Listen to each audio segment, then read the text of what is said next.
Hello everyone, welcome back to our channel. അപ്പോൾ ഞാൻ വന്നിട്ടുള്ളത് എംബ്രോയ്ഡറി ക്ലാസ് ഞാൻ ഓൾറെഡി അനൗൺസ് ചെയ്തിട്ടുണ്ടായിരുന്നു. നമുക്ക് എംബ്രോയ്ഡറി ക്ലാസ് തുടങ്ങിയാലോ, ഒന്ന് ഹാൻഡ് എംബ്രോയ്ഡറി ക്ലാസ് തുടങ്ങാമെന്ന് ഞാൻ ഓൾറെഡി അനൗൺസ് ചെയ്തിട്ടുണ്ടായിരുന്നു. അപ്പോൾ അതിനുള്ള മെറ്റീരിയൽസാണ് കേട്ടോ ഞാൻ പരിചയപ്പെടുത്താൻ പോകുന്നത്. ബിഗിനേഴ്സിന് വേണ്ടിയിട്ടുള്ള മെറ്റീരിയൽസാണ്.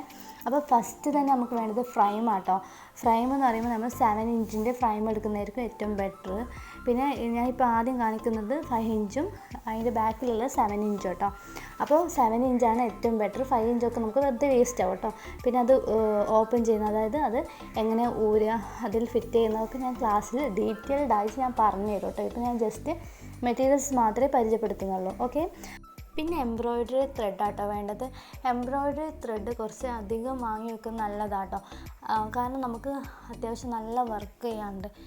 സ്റ്റിച്ച് ബോർഡിലായാലും മോട്ടീഫിലായാലും നല്ല വർക്ക് ചെയ്യാനുണ്ട്. അപ്പോൾ നമുക്ക് എംബ്രോയ്ഡറി ത്രെഡ് അധികം വാങ്ങി വെക്കൽ നല്ലതാണ്. അപ്പോൾ കൂടുതൽ എംബ്രോയ്ഡറി ത്രെഡ് വാങ്ങി വെക്കുക കേട്ടോ.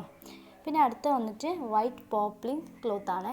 ഇപ്പോൾ എൻ്റെ അടുത്തുള്ളത് ഒരു ക്രീം വൈറ്റ് ആണ് കേട്ടോ. പോപ്ലിൻ ക്ലോത്ത് എന്ന് പറയുമ്പോൾ അതിൻ്റെ ഒരു പ്രത്യേകത എന്ന് പറഞ്ഞാൽ നമ്മൾ എംബ്രോയ്ഡറിന് വേണ്ടിയിട്ട് ചൂസ് ചെയ്യുന്ന ഒരു മെറ്റീരിയൽ ആട്ടോ ഇത്, ഫസ്റ്റ് ഓഫ് ഓൾ. പിന്നെ സെക്കൻഡ് തിങ് എന്ന് പറയുകയാണെങ്കിൽ നമ്മളെ വൈറ്റ് ബാക്കിയുള്ള ക്ലോത്തിനെ അപേക്ഷിച്ചിട്ട് ഈ ഒരു പോപ്ലിൻ ക്ലോത്ത് എന്ന് പറയുന്നത് അത്യാവശ്യം നല്ല കട്ടി ഉണ്ടാവും. അപ്പോൾ നമുക്ക് വർക്ക് ചെയ്യുമ്പോൾ തുണി പിന്നിപ്പോവുക അങ്ങനത്തെ പ്രോബ്ലംസ് വരില്ല.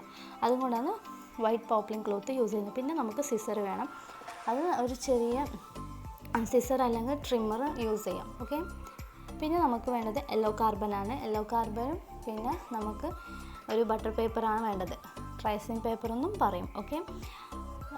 ഇത് എന്തിനാണ് ബട്ടർ പേപ്പറും ട്രേസിങ് പേപ്പറും യൂസ് ചെയ്യുന്നതെന്ന് വെച്ചാൽ, നിങ്ങൾക്ക് ഡിസൈൻ വരക്കാൻ അറിയാത്തവരാണെങ്കിൽ, നിങ്ങൾക്കൊരു പിക്ചർ നിങ്ങൾക്ക് വരക്കാൻ അറിയാത്തവരാണെങ്കിൽ ഒരു പിക്ചറിൻ്റെ മുകളിൽ നമ്മൾ ട്രേസിങ് പേപ്പർ അല്ലെങ്കിൽ ബട്ടർ പേപ്പർ വെച്ചിട്ട് ഒന്ന് ട്രേസ് ചെയ്യുക ഡിസൈന്. എന്നിട്ട് നിങ്ങൾ ക്ലോത്തിലേക്ക് ഫസ്റ്റ് യെല്ലോ കാർബൺ പേപ്പർ വെച്ചിട്ട് അതിൻ്റെ മുകളിൽ നിങ്ങൾ ബട്ടർ പേപ്പർ വെച്ചിട്ട് നിങ്ങൾ പെൻസിലൊന്ന് വരച്ചെടുത്താൽ നിങ്ങൾക്ക് ആ ഒരു നിങ്ങൾ ആദ്യം വരച്ച ആ ഒരു ഡിസൈൻ പക്കയായിട്ട് കിട്ടും കേട്ടോ. ഇപ്പോൾ ഞാൻ ഈ സ്ക്രീനിൽ കാണിക്കുന്ന പോലെ തന്നെ ഇപ്പോൾ നമ്മൾ ആ ഒരു നോട്ട് ബുക്കിൽ ഉള്ള ഡിസൈന് ഞാൻ ഇതുപോലെ ഒന്ന് ജസ്റ്റ് ഒന്ന് പറഞ്ഞു തരികയാണ്.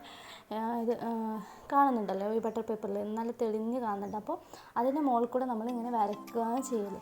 എന്നിട്ട് നമ്മൾ ആദ്യം ക്ലോത്തിൻ്റെ മുകളിൽ യെല്ലോ കാർബൺ വെക്കും. അതിൻ്റെ മുകളിലാണ് നമ്മൾ ബട്ടർ പേപ്പർ വെക്കുക. ഓൾറെഡി ബട്ടർ പേപ്പറിൽ ഡിസൈൻ ഉണ്ട്. അപ്പോൾ ആ ഡിസൈൻ നമ്മൾ ജസ്റ്റ് ഒന്നും കൂടി ഒന്ന് ട്രേസ് ചെയ്യുമ്പോൾ നമ്മൾ ക്ലോത്തിലേക്ക് ആ ഒരു ഡിസൈൻ പക്കയായിട്ട് വരും. അത് നമുക്ക് ജസ്റ്റ് ഒന്ന് എംബ്രോയ്ഡറി ചെയ്ത് കൊടുത്താൽ മതി. അത്രയേ ഉള്ളൂ കേട്ടോ. പിന്നെ വരുന്നത് നീഡിൽ സെറ്റാണ്. നീഡിൽ സെറ്റ് മസ്റ്റായിട്ട് വാങ്ങി വെക്കുന്നത് നല്ലതാട്ടോ. അതിൽ ഞാൻ ഒരു എംബ്രോയ്ഡറി നീഡലാണ് പിന്നെ നിങ്ങൾക്ക് മെൻഷൻ ചെയ്ത് കാണിച്ചു തന്നിട്ടുള്ളത്. അപ്പോൾ ആ ഒരു നീഡിൻ്റെ പ്രത്യേകത എന്ന് വെച്ചാൽ അതിൻ്റെ ഓള് വലുതായിരിക്കും. അപ്പോൾ നമുക്ക് ത്രെഡ് ഇടാൻ വളരെ ഈസിയാണ്. അപ്പോൾ നീഡിലൊന്ന് മേടിക്കണം. ഈ ഒരു നീഡിൽ സെറ്റ് നിങ്ങൾക്ക് മേടിച്ച് വെക്കുന്നത് വളരെയധികം നല്ലതാണ്. ഇനി മുന്നോട്ടേക്ക് ഞാൻ പറഞ്ഞല്ലോ, എംബ്രോയ്ഡറി ക്ലാസ് മാത്രമല്ല വേറെയും ക്ലാസ്സസ് വരുന്നുണ്ട്. അതുകൊണ്ട് ഈ ഒരു സെറ്റ് വാങ്ങുന്നത് നല്ലതാട്ടോ. പിന്നെ ഇതൊക്കെയാണ് മേടിക്കേണ്ടത്. പിന്നെ ഞാൻ അതിൽ വിട്ടുപോയ ഒരു കാര്യം എന്ന് വെച്ചാൽ പെൻസിൽ, ഇറേസർ, ഷാർപ്നർ, സ്കെയിൽ, ഇത് മസ്റ്റായിട്ട് വേണം കേട്ടോ. അപ്പോൾ എല്ലാം കൂടി ഞാൻ ലാസ്റ്റ് പിക്ചർ വിത്ത് നെയിം ഞാൻ ലാസ്റ്റ് കൊടുത്തിട്ടുണ്ട്. അപ്പോൾ നമ്മൾ നമുക്ക് ഹാൻഡ് എംബ്രോയ്ഡറി ചെയ്യാൻ വേണ്ടിയിട്ടുള്ള മെറ്റീരിയൽസിൻ്റെ എല്ലാം ഞാൻ നിങ്ങൾക്ക് പറഞ്ഞു തന്നിട്ടുണ്ട്. ഇനി നമുക്ക് അടുത്ത ക്ലാസ്സിൽ എങ്ങനെയാണ് ഹാൻഡ് എംബ്രോയ്ഡറി ചെയ്യുക, എങ്ങനെയാണ് മോട്ടീഫ് സ്റ്റിച്ചിങ് ബോർഡൊക്കെ പ്രിപ്പയർ ചെയ്യൽ, അങ്ങനത്തെ ക്ലാസ് ആയിരിക്കും കേട്ടോ. പിന്നെ ഞാൻ ലാസ്റ്റ് നമ്മളെ എംബ്രോയ്ഡറിൻ്റെ മെറ്റീരിയൽസിൻ്റെ നെയിമും പിക്ചറും ഇട്ടിട്ടുണ്ട്. അപ്പോൾ നിങ്ങൾക്ക് എന്തെങ്കിലും ഡൗട്ട് ഉണ്ടെങ്കിൽ ലാസ്റ്റ് ഒന്ന് നോക്കിയാൽ മതി. അപ്പോൾ എല്ലാവരും മെറ്റീരിയൽസ് വാങ്ങി റെഡി ആയിരിക്കും. ഓക്കെ.